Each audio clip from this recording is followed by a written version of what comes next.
एक बहुत ही इंटरेस्टिंग हदीस है कि जब एक जंग के बाद रसूलुल्लाह सल्लल्लाहु अलैहि वसल्लम रात के टाइम अपने कैंप में बैठे हुए थे तो एक सहाबी आप सल्लल्लाहु अलैहि वसल्लम से मिलने के लिए उनके कैंप के अंदर गए।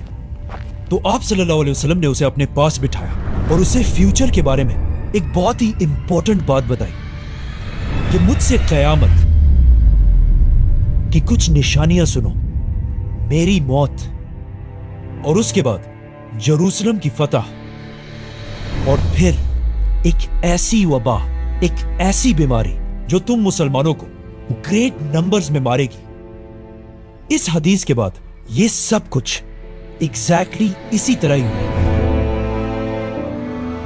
इस हदीस के कुछ ही अरसे बाद आप सल्लल्लाहु अलैहि वसल्लम इस दुनिया से चले गए और उनकी वफात के बाद कुछ ही सालों में मुसलमानों ने उमर बिन खत्ताब की लीडरशिप में ये सारे इलाके फतह कर लिए।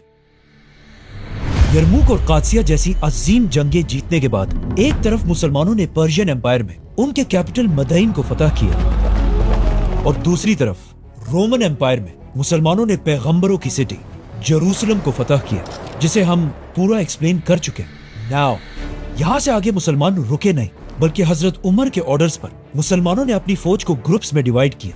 एक ग्रुप अबू उबैदा और खालिद बिन वलीद की लीडरशिप में ऊपर तुर्की की तरफ रवाना हुआ और दूसरा ग्रुप आमिर बिन आस की लीडरशिप में फलस्तीन के इलाके गजा को फतह करने के लिए गया। यस, वही गजा जहां पर आज खालिद बिन वलीद और अबू उबैदा फुल स्पीड आगे बढ़ रहे थे और बहुत सारी छोटी छोटी जंगों के बाद मुसलमानों ने ये सारा इलाका भी फतह कर लिया। लेकिन इन सारी जंगों में एक जंग को डिस्कस करना बहुत ही इंपॉर्टेंट है, the battle of the iron bridge, क्योंकि ये जंग बिल्कुल यरमुक और कादसिया की तरह एक बहुत बड़ी जंग होने वाली थी, क्योंकि रोमन एम्पायर हजारों की फौज लेकर इस ब्रिज के पास खड़ी थी और दरिया के दूसरी तरफ अबू उबैदा सिर्फ 15,000 की फौज के साथ खड़े थे। और अब एक बार फिर मुसलमानों और रोमन्स के दरमियान एक बहुत बड़ी जंग होने वाली थी। लेकिन एक मिनट, अगर ये इतनी एक बड़ी जंग तो हमने आज तक इसके बारे में कुछ सुना क्यों नहीं है? क्योंकि ये जंग शुरू होने से पहले ही खत्म हो गई। जैसे ही मुसलमानों की फौज एक दूसरे के सामने आई, अचानक रोमन फौज ने देखा कि उनकी एक साइड से कुछ आवाजें आ रही हैं। जब रोमन फौज ने थोड़ा गौर से देखा तो एक दूसरी फौज फुल स्पीड इनकी तरफ बढ़ रही थी। एंड ऑफ कोर्स ये फौज कौन लीड कर रहा था? खालिद बिन वलीद। आज तक इस बात का पता नहीं चला कि खालिद बिन वलीद ने कब और कैसे इस दरिया को क्रॉस किया था, लेकिन अचानक जंग से पहले ही खालिद बिन वलीद ने वहां पहुंचकर इस रोमन फौज को क्रश कर दिया और रोमन्स एक बार फिर ये जंग छोड़कर भाग गए। और इस तरह ये इतनी बड़ी जंग शुरू होने से पहले ही खत्म हो गई। ये जंग सीरिया में मुसलमानों की आखिरी जंग थी और इस जंग के बाद मुसलमानों ने हमेशा के लिए पूरे शाम को फतह कर लिया। अब मुसलमानों की खिलाफत का कंट्रोल सीरिया, फलस्तीन, जॉर्डन और लेबनान तक फैल चुका था, जिसके बाद मुसलमानों के आर्मी चीफ अबू उबैदा यहीं पर रहे और खालिद बिन वलीद अकेले अपनी फौज के साथ पहली बार रोमन एम्पायर के मेन हेडक्वार्टर तुर्की में दाखिल हुए और बहुत तेजी से रोमन एम्पायर की कैपिटल कॉन्स्टेंटिनोपल, इस्तांबुल की तरफ बढ़ने लगे। बट वेट, अगर खालिद बिन वलीद रोमन एम्पायर के कैपिटल के इतने क्लोज पहुंच चुके थे तो फिर उन्होंने इसे फतह क्यों नहीं किया? बल्कि ये सिटी तो इससे 800 साल बाद एक दूसरे बादशाह सुल्तान मोहम्मद फातेह ने फतह की थी।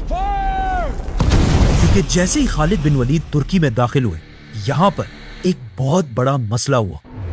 हजरत उमर रज़ियल्लाहु अन्हु ने खलीफा बनते ही खालिद बिन वलीद को उनके पोस्ट आर्मी चीफ के ओहदे से हटा दिया था, लेकिन अब भी मुसलमान खालिद बिन वलीद को बाकी सारे जनरल से बहुत ज्यादा पावरफुल समझते थे, क्योंकि अब भी कुछ नए मुसलमान ये समझते थे कि आज ये खिलाफत राशिदा जहां भी है सिर्फ खालिद बिन वलीद की वजह से है। और हजरत उमर को ये बात बिल्कुल भी पसंद नहीं थी और वो सबको ये दिखाना चाहते थे कि ये खिलाफत मेरी या खालिद की वजह से नहीं, बल्कि अल्लाह की वजह से कायम है। इसके अलावा एक मसला ये भी था कि इससे कुछ ही अरसा पहले एक दिन खालिद बिन वलीद कहीं बैठे हुए थे और एक शायर ने उनके सामने कुछ अशार पढ़े, तो खालिद बिन वलीद ने खुश होकर उस शायर को 10,000 दरहम दिए। लेकिन अब मसला ये था कि हजरत उमर ने मुसलमानों की फौज में अपने जनरल्स को कंट्रोल में रखने के लिए हर जगह जासूस बिठाए हुए थे। जैसे ही खालिद बिन वलीद ने उस शायर को पैसे दिए, वहां बैठे हजरत उमर के एक जासूस ने फौरन ये खबर मदीना में खलीफा तक पहुंचाई।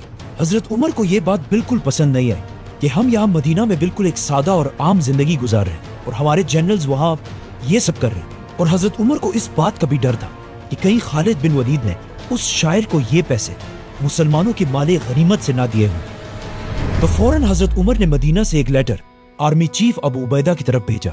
ये बहुत ही एक खतरनाक लेटर था जिसमें हजरत उमर ने 3 ऑर्डर्स दिए थे। नंबर 1, जनरल खालिद बिन वलीद को एमेसा के सारे मुसलमानों के सामने पेश किया जाए और फिर सबके सामने उनसे ये पूछा जाए कि उन्होंने उस शायर को ये 10,000 दरहम अपनी जेब से दिए या मुसलमानों के बैतुल माल से। अगर अपनी जेब से दिए तो ये बिल्कुल फजूल खर्ची है, और अगर बैतुल माल से दिए हैं तो ये इस एम्पायर के साथ खयानत है। दोनों सूरतों में खालिद बिन वलीद को फौज से डिसमिस करना जायज है।